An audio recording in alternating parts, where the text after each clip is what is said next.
Colleagues, I invite spokesperson of ATO, Colonel Lysenko, with information about the events in ATO. Please, the floor is yours. Good afternoon, dear colleagues. The enemy continues to strengthen its positions and on the most dangerous directions, and first of all in the northeast of Luhansk region and also on near Debaltsevo. Despite statements of high officials of Russian Federation about the absence of Russian military equipment and military men on the territory of Ukraine at night to February 12, they moved through Russian-Ukrainian border, 50 tanks, 40 Grad system, Uragan and Smerch, and the same number of armed vehicles. During the last day, the Debaltsevo was shelled by militants, by shelled 14 times by Grad and Smerch, and the basic headquarters, the headquarters was of ITO was shelled upon 20 times, and they destroyed infrastructure in Debaltsevo and also buildings, residential buildings, in order to push Ukrainian armed forces from that strategic area. Militants are trying to get their positions on hills of Loghinovo, and illegal military formations. Militants failed to storm Ukrainian positions near Novotroitsk, Chernuhin, and Kamenka. All attacks of the enemy were fought off by our armed forces, and our armed forces have not lost any position. The enemy had losses among men and equipment, and also there is gangs become more active in the direction of Mariupol. During yesterday, they shelled twice upon Chermalek. Because of artillery shelling of the militants, they destroyed gas line to a local hospital in Shastin. In intensity of armed forces is proven by the bigger number of people who would like to leave from pre-front towns and cities. During the last day, 3,108 people left from dangerous regions, areas of Donbass. Usually it's 800 people a day move out. At the same time, the efforts of the enemy crash against the strength of Ukrainian armed forces and near Stolitsa Luhansk. Our units found the place found enemies who were shelling upon our positions, and after successful and precise shelling, the group of militants and an SGS-17 grenade launcher was destroyed. And not far from Raivka in Luhansk region, our military men destroyed the hiding place with ammunition of the enemy. During the last day, because of battles, we lost 2 Ukrainian soldiers and 21 were wounded. The enemy continues intelligence and using drones. In ATO area, our border guards observed 7 drones, 2 drones not far from Gerasimivka and Krasnotalivka, and 3 in near Stanitsa Luhanska and Novohorodivka, checkpoint Alexandrivka and Luhansk region. Also, 3 drones were noticed in Odessa region, on the border with unrecognized Transnistria. Ukrainian military men arrest infiltrators and potential militants. In Kharkiv, during checking documents in Moscow, Kryvyi Rih, Ukrainian border guards found 2 citizens of Russia. They were planning to go to the next region in order to join militants to make money. Those individuals were deported from Ukraine, and they were prohibited entry to Ukraine for 3 years. And our counterintelligence arrested the member of our plot gang, and They destroyed plans of special Russian sources to liquidate Ilya Bogdanov, former officer of FSB, who in July last year joined Ukrainian armed forces. Now, Bogdanov participates in military activities in the east of Ukraine, and together with other soldiers, he defended the Donetsk airport.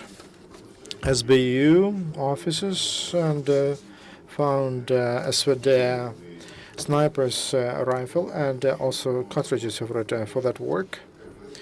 FSB promised to the bandit money, citizenship in Russia, car and apartment in Russia, but now he will get only Ukrainian prison. In Mariupol, on the street, they arrested a local resident and police. He had a Kalashnikov submachine gun and 88 shells. Yeah. Kramatorsk is getting recovered after yesterday's shelling from Smerch. Local authorities made decision on providing assistance to the families of those who were killed in the result of the shellings on the 10th of February. The assistance for the burial will arrive from local budget, and the families of the killed people will get 100,000 hryvnias. Those who were wounded, 20,000 hryvnias. Also in Kramatorsk, the charity project Kramatorsk City of Hope started. Within this project for IDPs from ATO zone, the consultations of psychologists and medical services will be organized. Ukrainian servicemen help the victims of the conflict in Donbass. The total of 29 children in the age of from 4 to 7 were moved, as well as the adults who were accompanying him. The officers of the group of civil-military cooperation organized providing assistance to families of these IDPs who are now located near Kurakhova. Military, together with volunteers, brought the warm clothes, food products, and medication. Also, our servicemen provided assistance to people of elderly age who were evacuated from Avdiivka. Ukrainian patriots help assist our military who serve in ATO zone. Mykolaiv volunteers gave to Ukrainian paratroopers the mobile laundry machine. International community continues to support Ukraine. Yesterday, to Dnipropetrovsk Military Hospital, different type of equipment from France was delivered. The medical furniture, functional beds, monitors, equipment for surgeries, X-ray device, and many other things. Besides, we expect the reanimobiles from Germany. Also on the 10th of February, Ukrainian volunteers who live in Czech Republic brought to Dnipropetrovsk Military Hospital and 6th City Hospital 2 reanimation beds, the catheters and other things. The planned rotation continues. Volyn law enforcement servicemen moved to the zone of ATO. Militiamen will help the colleagues to investigate criminal cases of the criminal activities of the bands.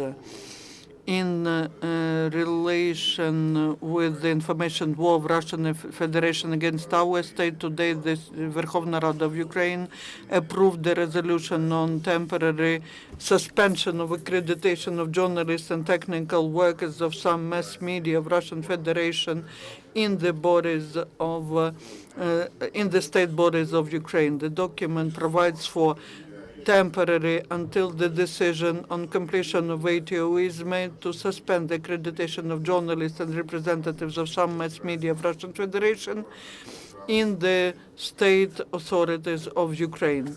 The list of Russian media that conduct chauvinist anti-Ukrainian propaganda and those who will not have the right to work within the Ukrainian local authorities will be compiled by the Security Service of Ukraine.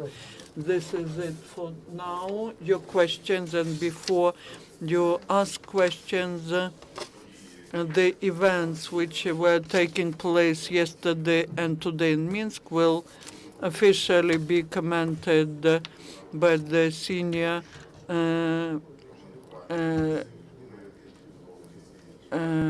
leaders of the state. So I have no authority to now provide comments on these negotiations and agreements. Maybe not about the statements, but in general, what is the situation?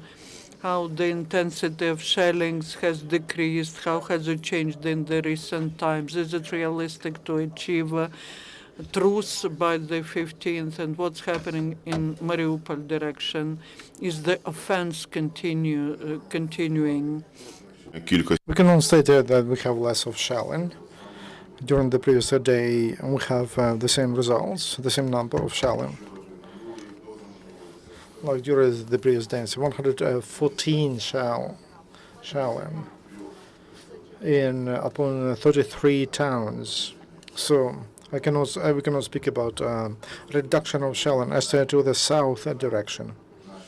There, a Ukrainian military men from Azov battalion continue to hold to those positions that they returned as a result of counter-offense, and they continue. There are fights there, and as you know, we have information about further accumulation of military equipment and soldiers from Russian Federation. But that is not a main reason to frighten us. They cannot frighten us, and we will not withdraw. Ukraine armed forces hold the positions, including the Baltic direction. Nobody will retreat. We will follow the orders of our supreme command of the country as to announced intentions as to ceasefire. Ukraine will comply with those requirements, as we did since September last year when we signed the Minsk agreements. That's why we hope that occupants will also comply with those requirements. And those paragraphs which are outlined in the documents, they representatives of three parties contact groups and representatives from international delegations, they will be complied with completely. At least we have high hopes about that, and the whole world is watching that and monitors the situation. Is there any question? No questions. Thank you very much. The updates will be tomorrow at 9 o'clock in the morning. And